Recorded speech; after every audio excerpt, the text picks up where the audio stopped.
नमस्कार। World news में आज हिंदुस्तान और पाकिस्तान एक बार फिर आमने सामने दिखाई दे रहे हैं।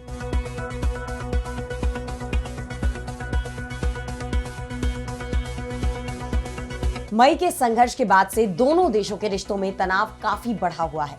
इस बीच आए भारतीय वायुसेना के चीफ एपी सिंह के बयान से पाकिस्तान बौखला गया और उसने भी हिंदुस्तान के खिलाफ बड़ा बयान दे दिया। लेकिन उसके बयानों की पोल भी खुल गई, जिसके बाद दोनों देशों में जुबानी जंग छिड़ गई है। भारतीय सेना प्रमुख ने सीधे पाक आर्मी चीफ असीम मुनीर को निशाने पर ले लिया, जिसके बाद दोनों देशों में यह बहस बढ़ती नजर आ रही है। तो कैसे हिंदुस्तान और पाकिस्तान फिर आए आमने सामने, इस पर हम करेंगे विस्तार से चर्चा। लेकिन आइए जरा उन खबरों को भी देख लें जिन पर आगे होगी बात। यूक्रेनी राष्ट्रपति जेलेंस्की ने दिखाए तेवर तो बदले अमेरिकी राष्ट्रपति ट्रंप के सुर। रूस अमेरिका की बैठक में यूक्रेन की एंट्री। इजरायल के खिलाफ एकजुट हो मुस्लिम देश। पीएम नेतन्याहू के गजा प्लान पर भड़का तुर्की। खुलेगा अंतरराष्ट्रीय स्तर पर मोर्चा। आर्मेनिया अजरबैजान में शांति समझौते पर भड़का ईरान। अमेरिकी राष्ट्रपति ट्रंप के प्रस्तावित गलियारे को बताया साजिश। अमेरिका ईरान में बढ़ सकता है तनाव। और चलते चलते में देखेंगे क्यों फटता है बादल, कैसे अचानक आती है बाढ़। इन सभी खबरों पर हम विस्तार से करेंगे बात, लेकिन पहले एक नजर हेडलाइंस पर। बांग्लादेश में फरवरी 2026 के पहले हफ्ते में होंगे चुनाव। निर्वाचन आयोग ने किया ऐलान, 2 महीने पहले तारीख की होगी घोषणा। थाईलैंड और कंबोडिया की सीमा पर लैंडमाइन में विस्फोट, 3 थाई सैनिक घायल। युद्ध विराम पर मंडराया खतरा।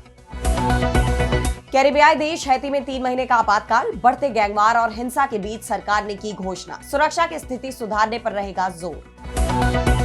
पाकिस्तान के पूर्व पीएम इमरान खान की याचिका पर 12 अगस्त को सुनवाई। सुप्रीम कोर्ट जमानत पर करेगा फैसला। पूर्व पीएम के खिलाफ 9 मई की हिंसा के संबंध में कई मामले दर्ज। तो हिंदुस्तान और पाकिस्तान एक बार फिर आमने सामने दिखाई दे रहे हैं। मई में दोनों देशों के बीच जो संघर्ष छिड़ा था, उसके बाद से ही रिश्तों में तल्खियां बढ़ी हुई हैं। आज तक दोनों देशों ने एक दूसरे के लिए अपना एयर स्पेस बंद कर रखा है और अब हिंदुस्तान की वायुसेना के चीफ का जो बयान सामने आया है, उससे दोनों ही पक्षों में जुबानी जंग छिड़ गई है। पाकिस्तान ने भारत के दावों को झूठा बताया है। इस बहस की शुरुआत हिंदुस्तान की एयरफोर्स के चीफ एपी सिंह के बयान से हुई। उन्होंने ऑपरेशन सिंदूर पर चर्चा करते हुए कहा कि इंडियन एयरफोर्स ने ऑपरेशन सिंदूर के दौरान 5 पाकिस्तानी फाइटर जेट्स को मार गिराया था। इसके अलावा एक सर्विलांस एयरक्राफ्ट को लगभग 300 किलोमीटर की दूरी से मार गिराया। इसके लिए भारतीय वायुसेना ने सतह से हवा में मार करने वाली मिसाइल प्रणालियों का इस्तेमाल किया था। ऑपरेशन सिंदूर के दौरान हाल ही में खरीदे गए S-400 सिस्टम गेम चेंजर रहे हैं। पाकिस्तान लंबी दूरी के ग्लाइड बम होने के बाद भी इनका इस्तेमाल नहीं कर पाया। वायुसेना प्रमुख बेंगलुरु में एक कार्यक्रम को संबोधित कर रहे थे। इस दौरान उन्होंने ऑपरेशन सिंदूर में भारतीय सेना ने क्या किया ये तो बताया ही, और साथ ही ये भी बताया कि इससे पाकिस्तान को कितना नुकसान पहुंचा। एयरफोर्स चीफ ने आगे कहा कि पाकिस्तान के बहावलपुर में हमले के पहले और बाद की तस्वीरें सबके सामने हैं। वहां कुछ नहीं बचा था। ये तस्वीरें ना सिर्फ सैटेलाइट से ली गई, बल्कि लोकल मीडिया ने भी तबाह हुई बिल्डिंग की अंदर की तस्वीरें दिखाई थी। वायुसेना प्रमुख के इस बयान से पाकिस्तान को मिर्ची लगनी तय थी और ऐसा ही हुआ। पाकिस्तान के रक्षा मंत्री ख्वाजा आसिफ ने उनके इन दावों को पूरी तरह से खारिज कर दिया। ख्वाजा आसिफ ने अपने सोशल मीडिया पर पोस्ट करते हुए कहा कि पाकिस्तान का एक भी विमान भारतीय हमले में न तो मारा गया और न ही नष्ट हुआ। भारत की ओर से 3 महीने तक ऐसे दावे नहीं किए गए, लेकिन पाकिस्तान ने तत्काल अंतरराष्ट्रीय मीडिया को ब्रीफिंग दी। पाकिस्तान को नहीं बल्कि एलओसी पर भारत को अपेक्षाकृत नुकसान ज्यादा पहुंचा है। पाकिस्तानी रक्षा मंत्री ने हिंदुस्तान के दावों को न सिर्फ अविश्वसनीय बताया है, बल्कि उसकी टाइमिंग पर भी सवाल खड़े किए और वो यही नहीं रुके, उन्होंने हिंदुस्तान को चुनौती भी दे दी। ख्वाजा आसिफ ने आगे कहा कि अगर दुनिया को सच्चाई दिखाना है तो दोनों देश अपने विमान बेड़े को स्वतंत्र जांच के लिए खोल दें, इससे सच्चाई सामने आ जाएगी। लेकिन मुझे लगता है कि भारत ऐसा नहीं करेगा, क्योंकि इससे उसकी हकीकत सामने आ जाएगी और पोल खुल जाएगी। पाकिस्तानी रक्षा मंत्री ने हिंदुस्तान को चैलेंज तो कर दिया, लेकिन सवाल यह है कि क्या पाकिस्तान वाकई में स्वतंत्र जांच के लिए तैयार है? क्योंकि जो सैटेलाइट तस्वीरें सामने आए, जो नुकसान वहां की लोकल मीडिया ने रिपोर्ट किया, उसे देखते हुए रक्षा मंत्री का यह बयान ही सवालों से घिर गया है। ख्वाजा आसिफ के बयान के बाद भारतीय आर्मी के चीफ जनरल उपेंद्र द्विवेदी ने भी पाकिस्तान पर करारा तंज कसा है। उन्होंने कहा कि ऑपरेशन सिंदूर के दौरान सरकार ने हमें फ्री हैंड दिया था। ऑपरेशन में हम चेस खेल रहे थे। हमें पता ही नहीं था कि दुश्मन की अगली चाल क्या होगी और हम क्या करने वाले हैं। अगर आप किसी पाकिस्तानी से पूछेंगे कि युद्ध में कौन जीता है, तो वे कहेंगे हमारा चीफ फील्ड मार्शल बन गया है, हमने ही जीत दर्ज की होगी। यही कारण है कि वो चीफ मार्शल बन गया है। उनके इस बयान से दोनों देशों में तनाव बढ़ने की आशंका जताई जा रही है। और अब बढ़ते हैं अगली खबर की तरफ, जहां हम बात करेंगे रूस अमेरिका की बैठक की। तो जैसा कि आप जानते हैं कि 15 अगस्त को अलास्का में रूस और अमेरिका के बीच बैठक होनी है। इस बैठक में रूस यूक्रेन युद्ध को खत्म करने पर चर्चा होगी, लेकिन क्या अमेरिका रूस की शर्तों को मंजूरी देगा? ये सवाल बार बार उठ रहे हैं, क्योंकि रूस ने तो पहले ही अपना रुख साफ कर दिया है कि अगर युद्ध विराम होगा तो उसकी ही शर्तों पर। ऐसे में यूक्रेनी राष्ट्रपति वोलोदिमीर ज़ेलेंस्की को भी डर है कि कहीं अमेरिका रूस के तेवरों के आगे झुक न जाए। इसलिए उन्होंने इस बैठक को लेकर सख्त चेतावनी दे दी है। एक्स पर एक वीडियो पोस्ट कर ज़ेलेंस्की ने कहा कि रूस को किसी भी हाल में यूक्रेन का दूसरा बंटवारा करने नहीं दिया जाएगा। हम इस दूसरे बंटवारे की कोशिश को नाकाम करेंगे।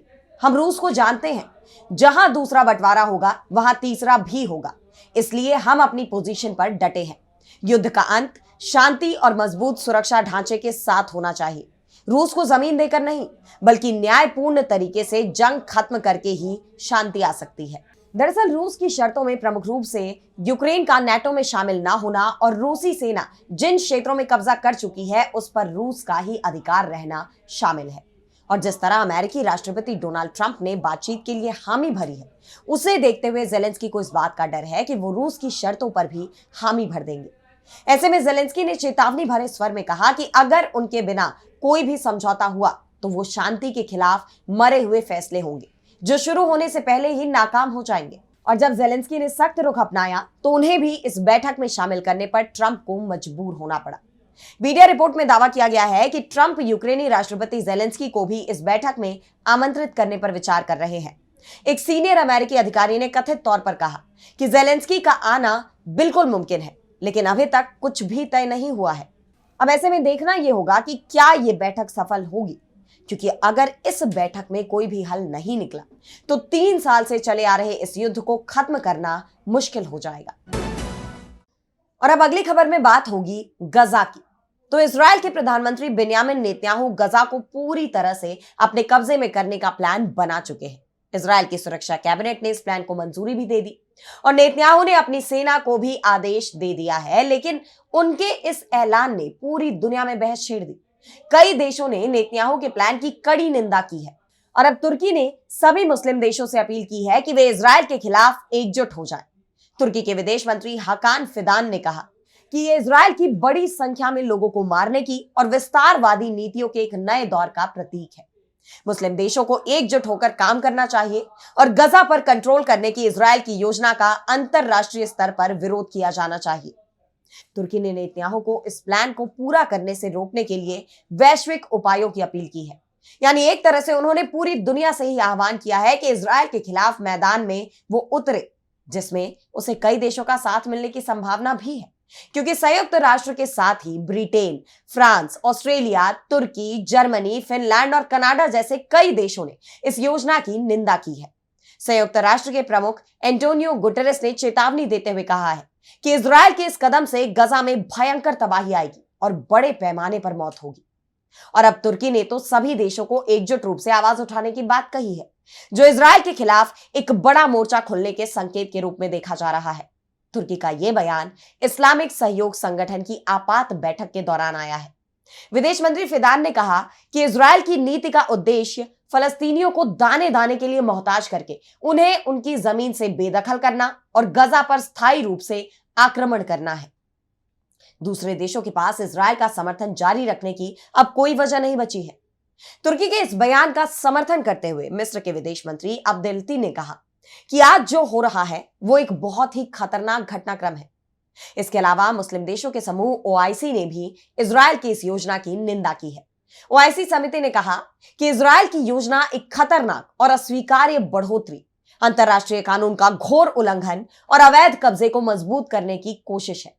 यह शांति स्थापित करने की किसी भी संभावना को खत्म कर देगा।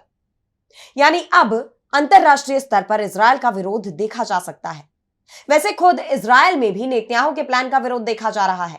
इजरायल की राजधानी यरूशलेम में हजारों लोग सड़कों पर उतर आए और प्रधानमंत्री नेतन्याहू के आधिकारिक निवास की तरफ मार्च किया, जिससे गजा पर पूर्ण रूप से नियंत्रण करने की उनकी सरकार की योजना के खिलाफ वो अपना आक्रोश जाहिर कर सके। ऐसे में क्या नेतन्याहू अपने प्लान को लागू कर पाएंगे, ये देखने वाली बात होगी। और अब अगली खबर में बात होगी अमेरिका पर भड़के ईरान की। तो पहले से ही ईरान और अमेरिका के रिश्ते बेहद खराब दौर से गुजर रहे हैं। हालात ऐसे हो गए कि ईरान इजरायल की जंग के बाद अमेरिका ईरान में युद्ध की स्थिति बन गई और अब एक बार फिर ईरान ने अमेरिका के खिलाफ तीखा बयान दिया है, उस पर साजिश रचने के आरोप लगाए हैं। लेकिन इस बार यह साजिश ईरान के खिलाफ नहीं बल्कि आर्मेनिया और अजरबैजान के खिलाफ की गई है। अमेरिकी राष्ट्रपति डोनाल्ड ट्रंप की मध्यस्थता में आर्मेनिया और अजरबैजान के बीच पिछले 35 साल से चली आ रही दुश्मनी खत्म हो गई। बीते दिन दोनों देशों ने शांति समझौते पर हस्ताक्षर किए, लेकिन जिन शर्तों पर यह समझौता हुआ उस पर ईरान भड़क गया। ईरान ने अमेरिकी राष्ट्रपति डोनाल्ड ट्रंप के प्रस्तावित सीमा गलियारे को अस्वीकार कर दिया है। दरअसल शांति स्थापित करने की योजना का एक प्रमुख तत्व अजरबैजान को उसके नक्चेवन क्षेत्र से जोड़ने वाला पारगमन गलियारा है, जो आर्मेनिया से होकर गुजरता है और बाकू लंबे समय से इस गलियारे की मांग करता रहा है। इस गलियारे का नाम Trump route for international peace and prosperity यानी TRIPP रखा गया है। समझौते के तहत अमेरिका को रणनीतिक रूप से महत्वपूर्ण और संसाधन से भरे क्षेत्र में इस मार्ग के विकास के अधिकार हासिल होंगे, लेकिन ईरान ने इसे सिरे से खारिज कर दिया। ईरान की तस्नीम समाचार एजेंसी की रिपोर्ट में कहा गया है कि ईरान के supreme leader Ayatollah Ali Khamenei के सलाहकार अकबर वेलियाती ने इसे एक साजिश बताया है, जिसके लागू होने से दक्षिण काकेशस की सुरक्षा खतरे में पड़ जाएगी। उन्होंने इस योजना को एक असंभव विचार बताया और चेतावनी दी कि यह ट्रंप के भाड़े के लड़ाकों के लिए कब्रिस्तान बन जाएगा। ईरान की इस प्रतिक्रिया से दोनों देशों का शांति समझौता तो सवालों में आ ही गया है, साथ ही अमेरिका और ईरान में भी तनाव बढ़ने की आशंका जताई जा रही है। और अब चलते चलते में बात करेंगे, आखिर क्यों फटता है बादल, कैसे अचानक धरती पर आती है बाढ़। तो बारिश का मौसम आते ही जहां एक तरफ गर्मी से राहत मिलती है, बारिश की वजह से किसानों के चेहरे पर मुस्कान आ जाती है, तो वहीं दूसरी तरफ बाढ़, लैंडस्लाइड और बादल फटने जैसी तमाम घटनाएं सामने आने लगती है। पूरी तरह से तबाही मच जाती है। ऐसे में सबके मन में एक सवाल तो जरूर आता है कि आखिर ये बादल क्यों फटता है, अचानक कैसे बाढ़ आ जाती है। तो इसके पीछे की वजह क्या है? बादल फटने की प्रक्रिया एक प्राकृतिक घटना है। पहाड़ी क्षेत्रों में अक्सर ही बादल फटने की घटना होती रहती है। पहाड़ी क्षेत्रों में हर साल मानसून में ऐसी आपदाएं आती हैं। अगर किसी जगह पर 20 सेंटीमीटर से ज्यादा बारिश होती है तो उसे बादल फटना कहा जाता है। बादलों को नमी न पहुंचने की वजह से अक्सर ये घटनाएं होती हैं। बादलों को नमी नहीं पहुंचती या पहुंचनी बंद हो जाती है तो ठंडी हवा इसमें प्रवेश कर जाती है, जिससे सफेद बादल काले बादलों में बदल जाते हैं और तेजी से बारिश होती है। बादल उस स्थिति में फटता है जब वातावरण में नमी और गर्मी का स्तर दोनों ही काफी बढ़ जाता है। अक्सर पहाड़ी क्षेत्रों में ये हालात बन जाते हैं। बादल फटने की पूरी प्रक्रिया विज्ञान से जुड़ी हुई है। जब गर्म हवाएं बादल को ऊपर ले जाती हैं तो बादल ठंडी हवा के संपर्क में आकर ठंडा हो जाता है। ये बादल नमी से भरा रहता है और ठंडी हवा के संपर्क में आने के बाद बादल में जमी नमी या वाटर वेपर तेजी से पानी की बूंद में बदल जाते हैं और भारी बारिश हो जाती है। इसके साथ ही अगर ठंडी और गर्म हवाएं आपस में टकराती हैं तो भी बादल फट जाता है और बादल फटने की वजह से अचानक बाढ़ आती है। फिलहाल आज इस वर्ल्ड बुलेटिन में इतना ही। देश दुनिया की तमाम बड़ी खबरों के लिए देखते रहिए DB लाइव और मुझे दीजिए इजाजत। नमस्कार।